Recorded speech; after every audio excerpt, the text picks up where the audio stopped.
Hi guys, in this series of videos we're going to be looking at how to play 10 songs with 3 new chords. We've got a G major, a C major and a D major. And this is how we're going to play some really cool songs with just these 3 chords. The D we've covered before in the previous set of videos, how to play 3 songs with E, A and D.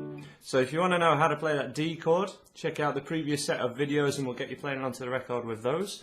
But in this one we're going to be focused on a lot of songs which are in the key of G, which means that these songs are going to start on G, and also the other chords that we use with them, C and D, sort of fit in the family of G. When we start on a G chord, a C and a D sound really good when we play after it.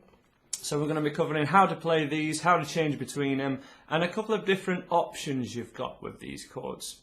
So this is the normal standard way you will play a G major chord on any guitar. We have your middle finger on the thickest E string at the 3rd fret, which should be where you have a dot on the top of your guitar. Some don't, this one doesn't for example, but most standardized guitars do. That's where your middle finger goes. Your first finger goes on the 2nd fret of the A string. And then your 3rd finger is all the way down on the thinnest E string at 3rd fret again, so on that dotted fret. And if all those 3 are right on the tips of their fingers, some people have a habit of flattening off their 3rd finger when they go for this G chord, but I need you to make sure that they're on the tips of their fingers so that they all ring out great. And it should sound like that. So this is your standard G major chord from another angle. A couple of important points to note from this alternate angle is you want to make sure each finger is at this side of the fret and not at this side.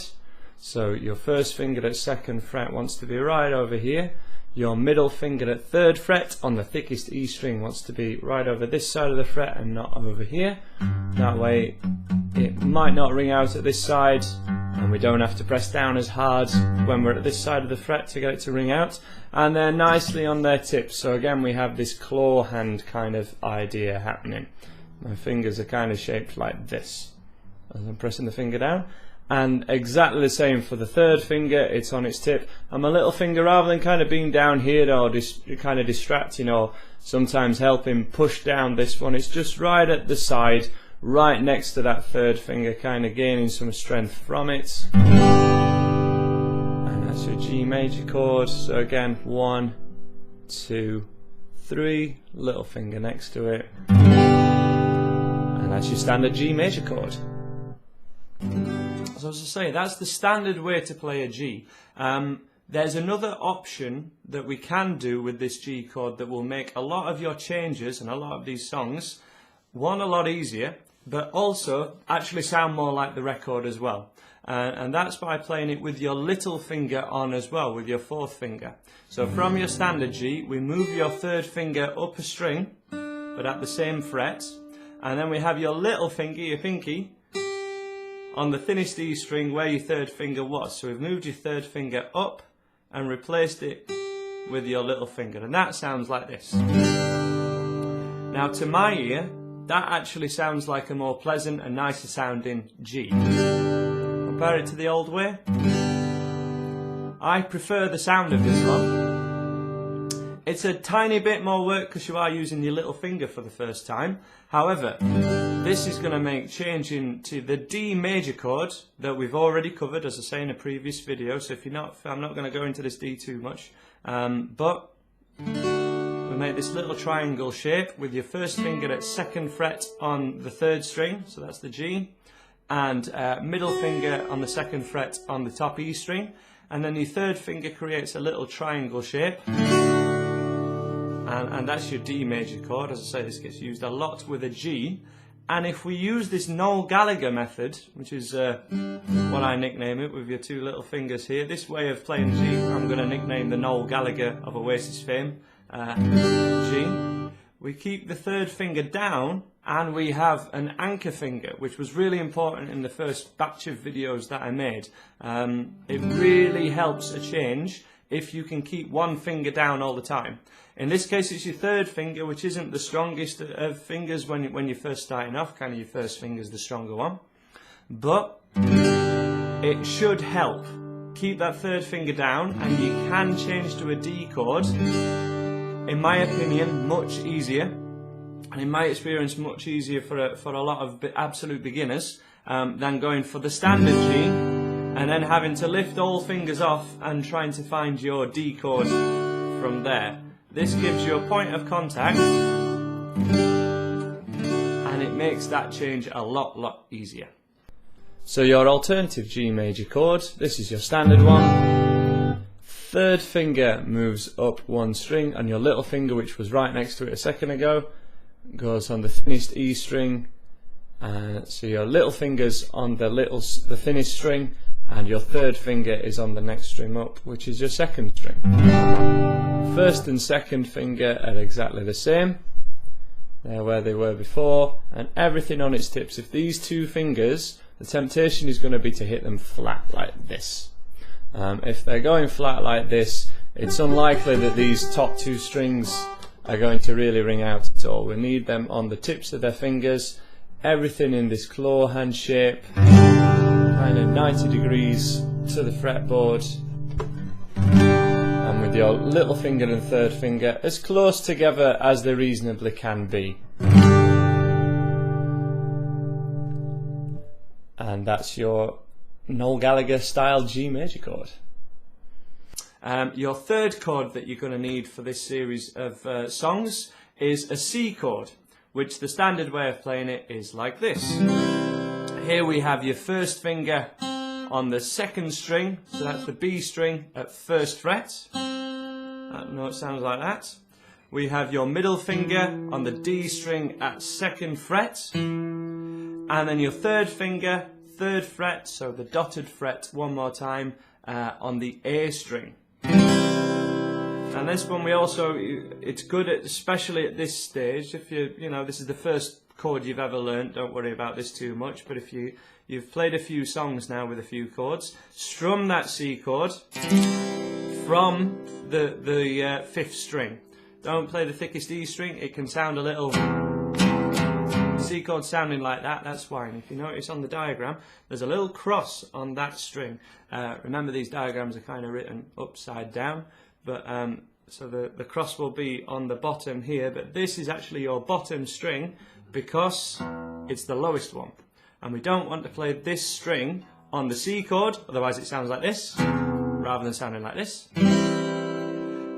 Or on the D chord, where we want to strum from the D string rather than hitting the thickest string. That will make it sound a lot better, especially if you're on the tips of your fingers as well. If your fingers are quite flat like this, it might sound a little like that. Okay, so right on the tips of your fingers, kind of like a claw hand, the way I like to describe it for want of a better term. That's your D chord, and then we had the C chord like this.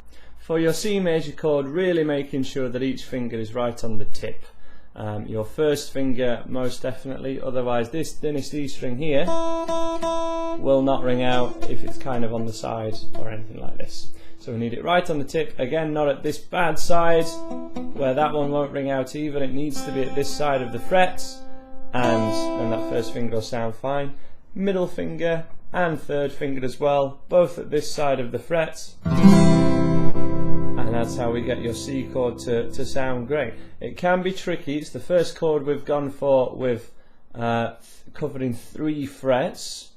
E or A only kind of cover these first 2, so everything might have been a bit of a squash before, and now we're really spread out. If you're really struggling, you can use a capo so that your frets get closer together, moving the C chord further up the fretboard, but there's no really other way of getting this chord to sound great other than doing it little and often and making sure that your C chord sounds great. Okay, we've got a couple of options with how to play this C chord as well as the standard way of doing it. This is going to be a very similar way to the option we had on the G, so the Noel Gallagher method as I like to describe it. When we play this C, that's a big change from both the G and the D. which the G to a D was quite a big change as well when you're first getting used to it. But what I would like to introduce to you is a way to play a C, which is a C add 9, which again sounds really great for a lot of these songs. This is actually the C that will be used in this song. This isn't a easy cheating beginner's C. This is a C that is used in songs because it sounds great. After you've done a few songs at this stage, I would like you to be able to change between a full normal G to a full normal C and the D. But to be able to do this in songs and get the sound of the record, this method is actually really used an awful lot, especially with these 3 chords in this sequence.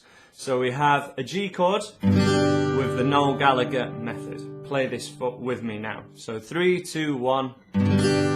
This is your Noel Gallagher G. Then to play your C chord, we just move your first finger and your middle finger down 1 string. And don't play the thickest E string. And it sounds like this. This is your Noel Gallagher C chord. And it's not just used for Oasis songs, it's going to be used in lots of songs. For example, we're going to be able to play Free Falling with this chord change. And then to a D.